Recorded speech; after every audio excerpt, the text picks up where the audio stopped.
All right, three big media sound bites. I'm going to play for you. We could literally do a whole show on each of these topics, but we'll just play them and then we'll talk about it. First is Ashley Parker on Morning Joe this morning talking about the Atlantic. They had two interviews with the president. The first, I think, was by phone, maybe, and then the second, they got invited to come sit in the Oval Office, and the White House said, "Do you want to bring Jeffrey Goldberg?" And they said yes. So here's Ashley Parker talking about Michael Shear, Ashley, and Jeffrey Goldberg, fake news, public enemy number one for the White House, in the Oval with the president. Provide us color. What was it like when Jeffrey got into the White House with the president?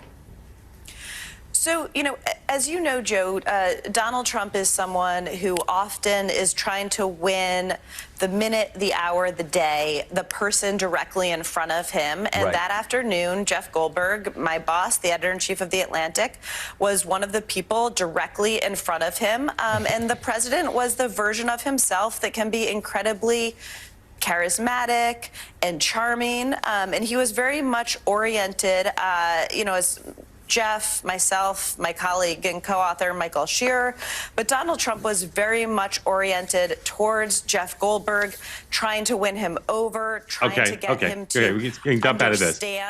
So here's Ashley Parker sounding like Bill Maher saying Donald Trump's so charming. Now, the Atlantic attacked Joe and Mika, my friends, for going to meet with Donald Trump in Florida, but apparently for them, it's all good that they can go hang out with the president and then go on TV and say what a charming and solicitous guy he is. We'll get to that. Here is Scott Pelley last night on 60 Minutes in an unorthodox thing that would only happen in the era of Trump, attacking the owner of CBS for what happened with the resignation of the former executive producer of 60 Minutes. Bill resigned Tuesday. It was hard on him and hard on us. But he did it for us and you. Stories we pursued for 57 years are often controversial. Lately, the Israel-Gaza war and the Trump administration.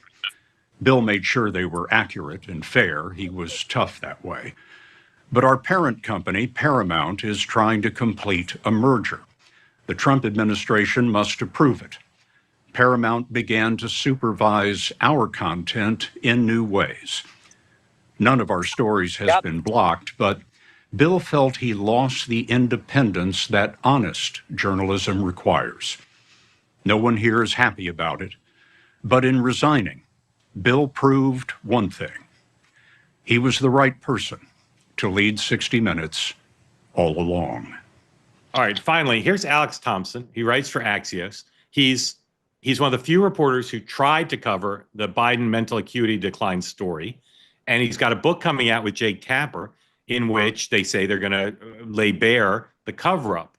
And Alex Thompson is under pressure because clearly part of the cover-up involved not just Team Biden, but the media.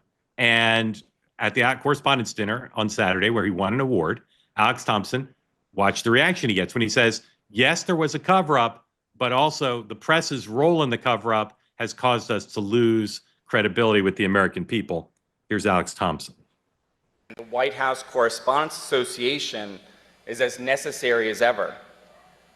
President Biden's decline and its cover-up by the people around him is a reminder that every White House, regardless of party, is capable of deception. But being truth tellers also means telling the truth about ourselves. We, myself included, missed a lot of this story, and some people trust us less because of it. We bear some responsibility. Come on, people. Come on. The media Come on, people. Come on, people. There you go. Smattering. We call that smattering. Smattering. Smattering. Smattering. I say this because acknowledging errors builds trust, and being defensive about them further erodes it. We should have done better.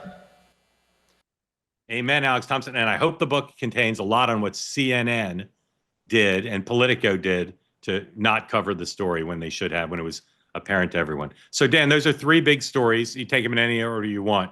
Pelly, Parker, and Thompson. What are your thoughts on those sound bites?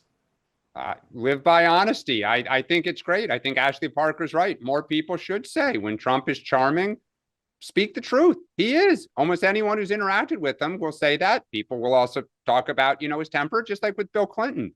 I think with Scott Pelley, it certainly sounds like Sherry Redstone wants this deal because Sherry Redstone wants to get paid.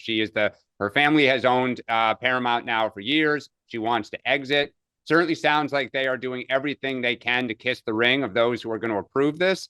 And so, look, if you don't agree with it, resign. Like, that's what you always say. The guy did. It's admirable. He kind of thinks he's taking it for the team. And then I think as far as Alex Thompson goes, good for him. We've all talked about it. More people, and I think it's true of Democrats, anyone running in 2028, you are going to be asked this question. What did you know? When did you know it? And why didn't you say anything? And the best way I think to disarm someone is just admit you screwed up and move on. Sean?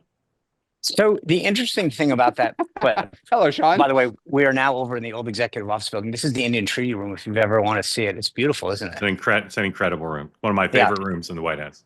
Well, the other one that is an unknown favorite, there's a library here on the other side that is probably one of the coolest, like old school libraries. Anyway, but so here's the thing about Alex Thompson's comments that I just want to make clear. If the clip you played, he said, "We miss this. I miss fly catches. I miss buses. I've missed a train." They didn't miss it. They ignored it. And for people who spend their lives figuring out what the right word to use is to describe something, think about what he said. We missed this story. They didn't miss it. They covered it up. They ignored it. And that shouldn't be forgotten. And that's the funny thing about this is that the tepid applause afterwards, because they most of them don't agree because they actually intentionally didn't make a big deal of the story. And that's why when you actually play the clip and hear the lack of applause from his colleagues, it's because they don't agree with him. This was part of their strategy, is to let this go.